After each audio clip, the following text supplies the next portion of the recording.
नमस्कार। Dogri kitchen plus में आपका हार्दिक स्वागत है। आज हम बनाने जा रहे हैं बेल पूड़ी, जो कि मैंने लिया है मूंग की दाल ले ली है, आलू भुजिया ले लिया है कटोरी, बारीक काट के प्याज ले लिया है, बारीक काट के टमाटर ले लिया है, हरी मिर्च ले ली है और नमक ले लिया है और एक नींबू ले लिया है। चलिए अब हम बेल पूड़ी बनाना शुरू करते हैं।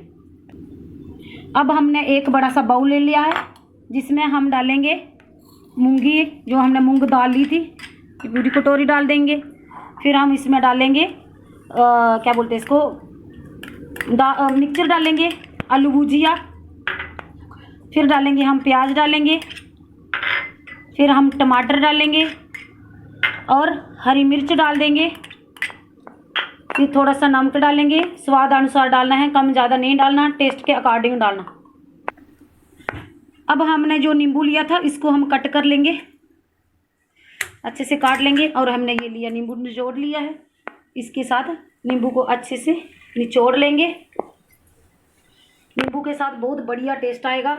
ये बेल पूड़ी बच्चों को बहुत पसंद होती है। मेरे बच्चे 2-3 हफ्ते में 2-3 बार मेरे से ज़रूर बनवाते हैं। इनको बहुत पसंद होती है बच्चों को। आप भी अपने घर पे ट्राई करिए। हम इसको अच्छे से मिक्स कर लेंगे, ताकि ये नींबू नमक जो हमने सामान लिया है ये अच्छे से मिक्स हो जाए। अच्छे से मिक्स करना चम्मच के साथ, फिर इसको सर्व करना है। अब हमारी ये बेल पूड़ी बनके तैयार हो चुकी है। अब हमें इसको एक कटोरी मैंने ले ली है, अब हम इसको सर्व करेंगे। ये मेरे दोनों बेटों को बहुत पसंद है, बहुत अच्छी लगती है, ये टेस्टी होती है। आप भी अपने घर पे ट्राई करिए, बनाइए। नींबू का रस डाल के बहुत बढ़िया टेस्ट आता है। आप भी अपने घर पे ट्राई करिए। Thank you. Like and subscribe my channel.